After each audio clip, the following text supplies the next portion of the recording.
So topic is paroxysmal nocturnal haemoglobin urea. Okay, तो इसका मतलब क्या है? नॉक्टर्नल मतलब रात में क्या हो रहा है? हीमोग्लोबिन आ रहा है कहाँ पे? यूरिन में। मतलब रात में जब पेशेंट सो रहा है तो उसके यूरिन में क्या आ रहा है? हीमोग्लोबिन आ रहा है, राइट। और तो देखो एक्चुअल में है क्या इस डिजीज़ में, ऐसा हो क्यों रहा है? ठीक है, तो सबसे पहले it is a rare blood disorder due to PIGA gene defect, है ना। It is a rare blood disorder due to PIGA gene defect. और पीगा जीन क्या है? ये क्या करता है? CD59 CD55 डिफेक्ट ये क्या करते हैं? तो देखो क्या होता है, जैसे ये सेल है, राइट, ये एक सेल है। तो सेल जो होता है ये हो गया उसका न्यूक्लियस, ठीक है। सेल के ऊपर ना एक प्रेजेंट होता है एक प्रोटीन, उस प्रोटीन का क्या नाम है? इस प्रोटीन का नाम है ग्लाइकोप्रोटीन आई, GPI, ठीक है, ग्लाइकोप्रोटीन आई। इस ग्लाइकोप्रोटीन आई के ऊपर प्रेजेंट दो प्रोटीन प्रेजेंट होते हैं, इसका नाम है CD55 एंड CD59। यदि ये प्रोटीन एब्सेंट होगा, ये जो PGI है ना, PGI प्रोस्टाग्लैंडिन ग्लाइकोप्रोटीन आई, ये जो प्रोटीन है इसको कोड कौन करता है? It is coded by a gene called PIGA gene. This protein is coded by a gene called PIGA gene. यदि पीगा जीन में डिफेक्ट हो जाएगा तो ये प्रोटीन बन पाएगा क्या? नहीं बनेगा। जब ये प्रोटीन नहीं बनेगा तो इस पे आके CD55 CD59 स्टिक कर पाएंगे क्या? नहीं कर पाएंगे। सो मतलब यदि ये जीन काम करना बंद करेगा, पीगा जीन काम करना बंद करेगा, तो this protein won't be able to get at this place, come at this place, जिसके वजह से there won't be CD55 and CD59, right, क्योंकि CD55 CD59 यही प्रोटीन से अटैच है, ठीक है। अब देखो इंपॉर्टेंस क्या है CD55 CD59 का? CD55 जो है ना, ये क्या करता है? CD55 C3 कन्वर्टेज पता है ना, कॉम्प्लीमेंट का, जो कि कॉम्प्लीमेंट सिस्टम एक्टिवेट होते जाता है तो उसमें C3 कन्वर्टेज होता है जो C3 को एक्टिवेट कर देता है कॉम्प्लीमेंट सिस्टम को। CD55 is a inhibitor of C3 convertase. What is CD59? CD59 क्या करता है? मेम्ब्रेन अटैक कॉम्प्लेक्स जो होता है ना, मेम्ब्रेन अटैक कॉम्प्लेक्स, उसको फॉर्म नहीं होने देता, ठीक है। तो जब मैक फॉर्म नहीं होगा तो क्या होगा? ये सेल का क्या होगा? डिस्ट्रक्शन नहीं होगा, राइट। ये हमारे ब्लड के सेल्स है, RBC ले लो, हाँ, नहीं तो WBC ले लो, नहीं तो प्लेटलेट्स ले लो, ये सारे सेल्स में ये CD55 CD59 प्रेजेंट होते। यदि पीगा में डिफेक्ट, ये प्रोटीन नहीं, CD55 CD59 गया, क्या हो जाएगा? C3 कन्वर्टेज एक्टिवेट रहेंगे, मैक कॉम्प्लेक्स फॉर्म होता रहेगा, तो मैक मेम्ब्रेन अटैक कॉम्प्लेक्स क्या करेगा? आके सेल को डैमेज करेगा, क्या हो जाएगा? हीमोलाइसिस। RBC का डिस्ट्रक्शन तो हीमोलाइसिस, WBC का भी डिस्ट्रक्शन कर देगा, प्लेटलेट्स का भी डिस्ट्रक्शन कर देता है, राइट। और एक्चुअल में ये होता कब है पता है क्या? ये सब होता है रात में। क्यों? एट नाइट में क्या होता है? हमारा रेस्पिरेटरी रेट जो है ना वो डिक्रीज़ हो जाता है, क्योंकि ऑक्सीजन की डिमांड कम होती है। सो रेस्पिरेटरी रेट डिक्रीज़ होने की वजह से क्या होता है? ब्लड के अंदर कार्बन डाइऑक्साइड का लेवल इंक्रीज़ होता है, and carbon dioxide is acidic in nature, right, acidic in nature. So इसकी वजह से ब्लड का जो pH है ना, it become slightly acidic, pH थोड़ा एसिडिक हो जाता है।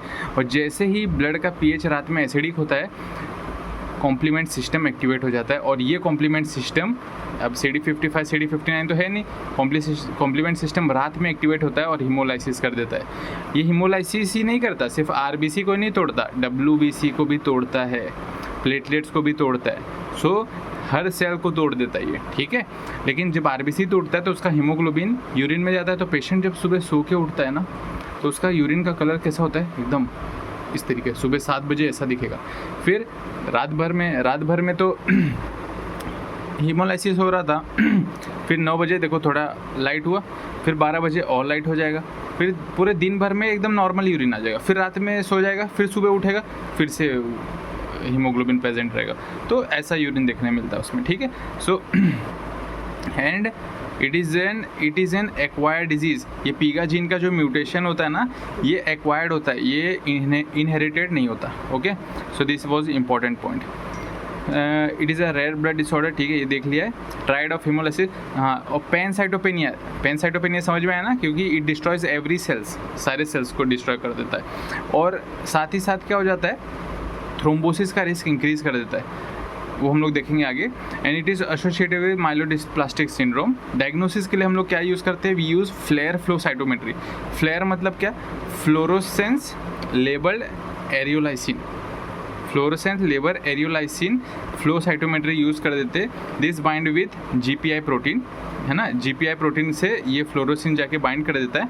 And on flow cytometry normal cell appears bright, normal cell जिस पे PGI प्रोटीन रहेगा ना, ग्लाइकोप्रोटीन I प्रेजेंट होता है, तो वो सेल ब्राइट अपीयर करेंगे। एंड एबनॉर्मल सेल जहाँ पे PGI प्रोटीन एब्सेंट है, this cell will not appear bright, ये थोड़े डीम अपीयर करेंगे, राइट।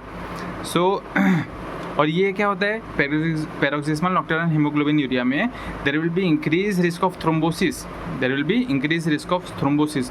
तो देखो क्या क्या कर रहा है ये, पैनसाइटोपेनिया हो रहा है, it increases intravascular hemolytic anemia करता है, intravascular hemolytic anemia, right. And it will leads to jaundice हो जाएगा पेशेंट में, right.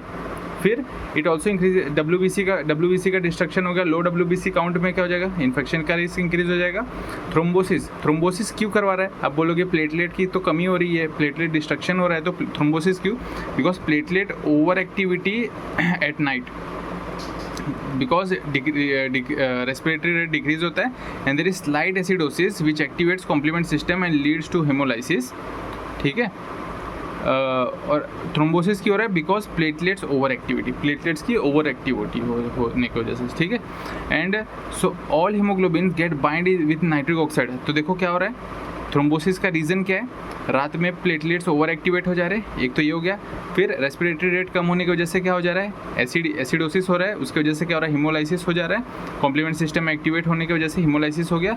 And all the haemoglobin, जो भी हीमोलाइसिस के बाद में हीमोग्लोबिन जो आते हैं, get binds with nitric oxide. Nitric oxide क्या है, nitric oxide it is a platelet inhibitor, nitric oxide platelet को इनिबिट कर देता है। अब क्या हो गया, सारे नाइट्रिक ऑक्साइड किससे बाइंड होगा, हीमोग्लोबिन से। नाइट्रिक ऑक्साइड बचा क्या, नहीं बचा, so therefore it increases the risk of thrombosis and it may lead to pulmonary embolism और hepatic vein thrombosis which may lead to बर्ड-चियारी syndrome, ठीक है। Okay, so this was the case which was discussed bye ma'am when I was in laboratory medicine rotation, okay. So this is important thing about paroxysmal nocturnal hemoglobinuria, very simple है ना। Flare flow cytometry कर देंगे तो देखो normal individual में कैसा दिखता है, फ्लेयर फ्लो साइटोमेट्री करेंगे तो उसमें CD55 भी प्रेजेंट होगा, 59 भी प्रेजेंट होगा। तो देखो ग्राफ कहाँ पे आया, इस क्वाड्रेंट में। लेकिन individual suffering from paroxysmal nocturnal hemoglobin में there will be abnormal cells, जहाँ पे सेल्स में CD55 CD59 की मात्रा कम होगी, एब्सेंट होगी, ठीक है। So this was all about paroxysmal nocturnal hemoglobin uria। And treatment में क्या देखेंगे, ट्रीटमेंट में symptomatic treatment like blood transfusion, यदि ब्लड की रिक्वायरमेंट हो, we can give eculizumab, why, it is a C5 convertase inhibitor, है ना, कॉम्प्लीमेंट सिस्टम को क्या कर देगा, इनिबिट कर देगा। फिर last is stem cell transplant, यदि ज़्यादा दिक्कत पेशेंट को हो जाए तो, ठीक है। एक है next topic is immune haemolytic anaemia. Immune haemolytic anaemia में क्या होता है, इम्यून सिस्टम अपना क्या कर रहा है, हीमोलाइटिक कर रहा है, हीमोलाइसिस कर रहा है, जिसकी वजह से क्या हो जा रहा है, अनीमिया। तो देखो दो तरीके हैं इसमें, एक है वार्म, एक है cold. Warm auto immune haemolytic anaemia and cold auto immune haemolytic anaemia. Warm में क्या होता है, वार्म मतलब गरम, तो देखो गरम, GARAM गरम। सो IgG एंड IgA, ठीक है, mostly IgG and rarely IgA, दोनों ऐसे एबनॉर्मल फॉर्म में बन जाते हैं antibodies which goes and attack our own blood cells, okay. So IgG gets attached to RBC and when this RBC passes through spleen, IgG जाके RBC से attach हो जाता है क्योंकि एबनॉर्मल फॉर्म हुआ है। और जब जैसे ही ये RBC स्प्लीन से पास होता है तो स्प्लीन से गुजर नहीं पाता क्योंकि वहाँ पे बहुत ही नैरो आर्टरीज कैपिलरी से वहाँ पे गुजरना पड़ता है। So it will lead to extra vascular hemolytic anemia, okay. And it may be associate, cause क्या है इसके, इडियोपैथिक SLE में देखा जाता है, रोमेटॉइड अर्थराइटिस में भी देखा जाता है। And drug induce haemolytic anaemia, drug induce haemolytic anaemia में alpha methyl dopa and penicillin दोनों कॉज करते हैं क्योंकि ये दोनों जा करके RBC के ऊपर मेम्ब्रेन पे चिपक जाते हैं, जिसकी वजह से कि आके फिर दूसरे एंटीबॉडीज से बाइंड कर जाते हैं और बाइंड करके जैसे ही RBC स्प्लीन से गुजरता है फिर उसका हीमोलाइसिस हो जाता है, ओके। कोल्ड वाले में क्या है, कोल्ड में लेस देन 37 डिग्री सेल्सियस में ये सिस्टम एक्टिवेट होता है। ये सिस्टम कब एक्टिवेट होगा? When temperature will be more than 37 degree Celsius, warm वाला। कोल्ड वाला when temperature will be less than 37 environment का, उसके उस समय ये एक्टिवेट होंगे। तो इसमें मोस्टली कोल्ड में क्या है, कोल्ड कहाँ पे होता है? मसूरी में। तो Mussoorie, M for Mussoorie, IgM, इसके लिए इंपॉर्टेंट क्या है? IgM, rarely IgA। वार्म में इंपॉर्टेंट क्या था? IgG, rarely IgA। यहाँ पे important is IgM, rarely IgG, ठीक है। और IgM क्या करता था? In cold condition IgM gets and bind with RBC and they occlude the small vessels of the hand foot which are exposed in the cold। ये IgM जा करके RBC से बाइंड कर जाते। कब बाइंड करते? When temperature is less than 37 degree Celsius, ठीक है, बाइंड करके। और जब ये RBC अब छोटे छोटे कैपिलरी स्मॉल वेसल से गुजरेगा तो वहाँ पे क्या कर देगा? ऑक्लूड हो जाएगा। ऑक्लूड होने की वजह से ज़्यादातर हमें ठंडी कहाँ पे लगती है? पेरिफेरीज में, हाथों पैर में लगती है। सो स्मॉल वेसल्स ऑक्लूड हो जाएंगे कहाँ के? हैंड एंड फुट के, which are expose to cold and leads to cyanosis. हाथ में क्या हो जाएंगे? Cyanosis. So IgM also activates complement system and leads to intravascular hemolysis. So warm autoimmune hemolytic anemia में क्या होता था? एक्स्ट्रावेस्कुलर हिमोलाइटिक एनीमिया स्प्लीन में होता था। कोल्ड वाले में क्या होता है? कोल्ड ऑटोइम्यून हिमोलाइटिक एनीमिया में there is intravascular hemolysis anemia because of activation of IgM। IgM complement का एक्टिवेशन कर देता है, ठीक है। एंड कॉज क्या है? It is idiopathic. Mycoplasma infection के साथ में देखा जाता है। इन्फेक्शियस मोनोन्यूक्लियोसिस, मतलब IgM, mycoplasma M, infectious mononucleosis M। तो ये सारा इंपॉर्टेंस है। और क्या होता है जब हम लोग कोल्ड स्लाइड पे इसका पेरिफेरल स्मीयर तैयार करेंगे ना, तो वहाँ पे there will be clumping of RBCs हमें देखने मिलेगा।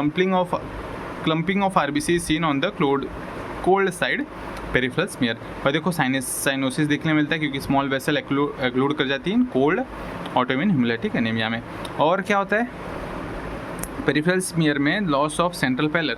तो स्फेरिकल सेल्स मिलते हैं, स्फेरिकल रेड सेल्स देखने मिलते हैं। देखो स्फेरिकल रेड सेल कैसे बोलेंगे? अरे ये तो नॉर्मल RBC जैसा दिख रहा है, इसको स्फेरिकल क्यों बोल रहे हो? क्योंकि नॉर्मल RBC में क्या होता है? सेंट्रल पैलर होता है। इसमें देखो लॉस ऑफ सेंट्रल पैलर नहीं है, that's why this are spherical red cells, ठीक है।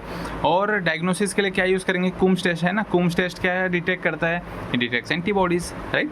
So this is important points about autoimmune hemolytic anaemia and paroxysmal nocturnal haemoglobin urea. Thank you.